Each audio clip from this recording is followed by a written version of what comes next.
Hey guys, today I'm going to be reading By the Great Horn Spoon by Sid Fleischman. Chapter 14, The Prospectors. When Jack awoke the next morning, he threw off his blanket and rushed outside to see if their burrow was still there. It was, tied to the stake outside the tent. "Good morning, Stub," Jack smiled. Stub was a veteran of the gold diggings. He gave Jack a haughty look. "Stub's a proud animal," the man had said when they bought him.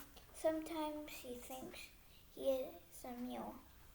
The burro's head seemed almost as large as his hind quarters, and his dark ears stood up like the wings of a hawk.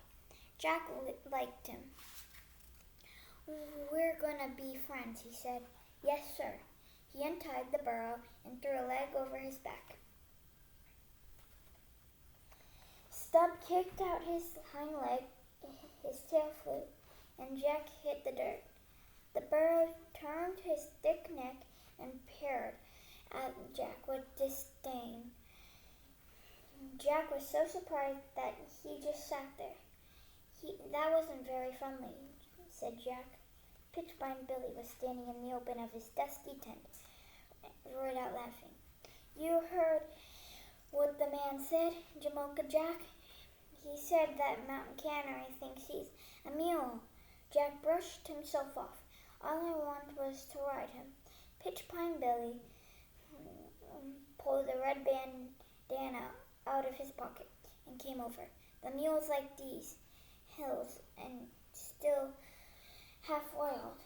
He tied the handkerchief around Stub's eyes. "They don't take kindly to being pack animals. You blindfolded them. First and they'll stand still." Praiseworthy came out of the tent and stretched and sat on a stub to watch. Daylight was flittering through the trees, and the morning had a fresh, piney smell. Jack walked around the burrow, sizing him up. Then he spit in his hands, threw a leg over Stub's back, and held on. "Ready?" said Pitchpine Billy. "Ready," said Jack. Pitchpine Billy pulled off the bandana. Jack braced himself. Stub stood for a moment, as if trying to make up his mind whenever to act like a mule or a burro. "Good boy, Stub," Jack said tentatively. The burro flagged his ear and seemed satisfied that he had been shown the proper respect. He gave a little kick just to get it out of his system, and behaved himself. Jack walked him up and back until breakfast was ready, and slipped to the ground. "We got ourselves a good burro," he called to Jack. Stub gave a kick, as if in protest. "Mule, I mean," Jack corrected himself. After breakfast, they struck the tent, blindfolded Stub, and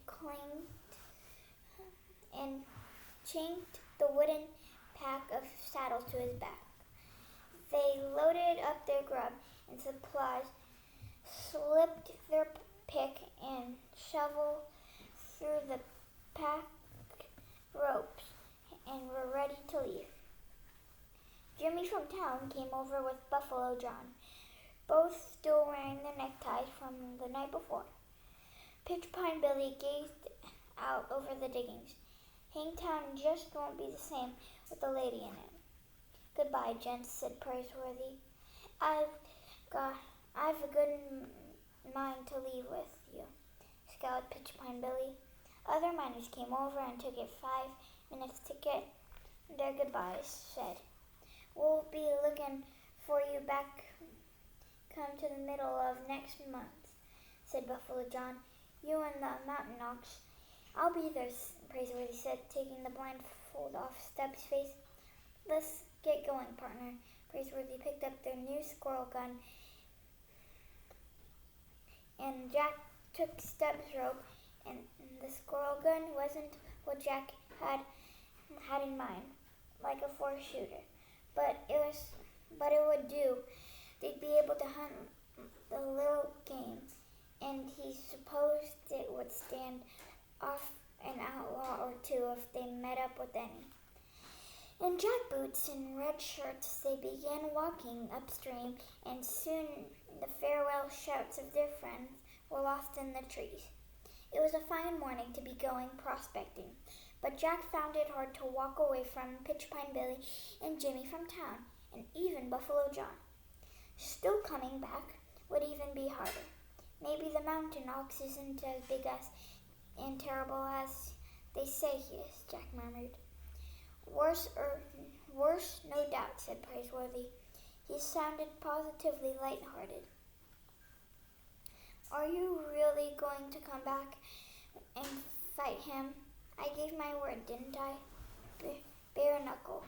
Absolutely. Praiseworthy was not pleased that he had won his name and reputation because he had swung and rode agent with the Wade glove.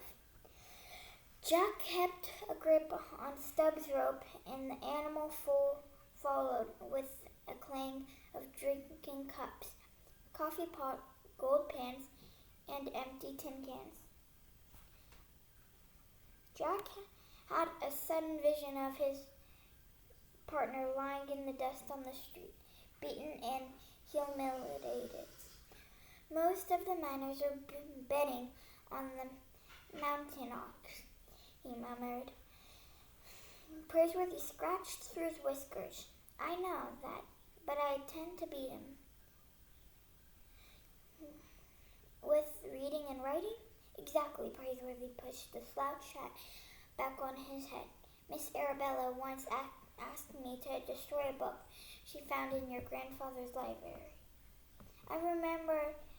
If I remember correctly, it was called The Gentleman's Book of Boxing, or The Fine Art of Fisticuffs, explained and illustrated.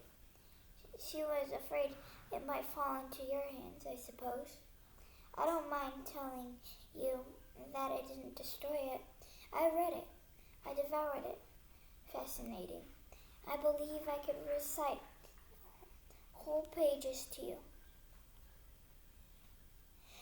Now it stands to reason that the mountain ox has never read a book in his life. He's no doubt a mere baller. Therefore, since I have outread him, I see no reason why I cannot outwit him and outbox him. To be perfectly honest with you, I'm beginning to look forward to it. The two partners exchanged a glance and a smile and continued on their way. Jack put the mountain ox out of his mind. Do you want to carry our gun? Said Praiseworthy. I'd like to carry our gun, said Jack. He took it in the crook of his arm, while Praiseworthy led the burro, and kept an eye out for rabbits, squirrels, savages, and outlaws. All they had to do now was find pay dirt. That is the end. That is it for today. I hope you enjoyed this read aloud, and if you have a read aloud suggestion, tell me on my discussion board on my channel. Bye, and don't forget to subscribe and give this video a like.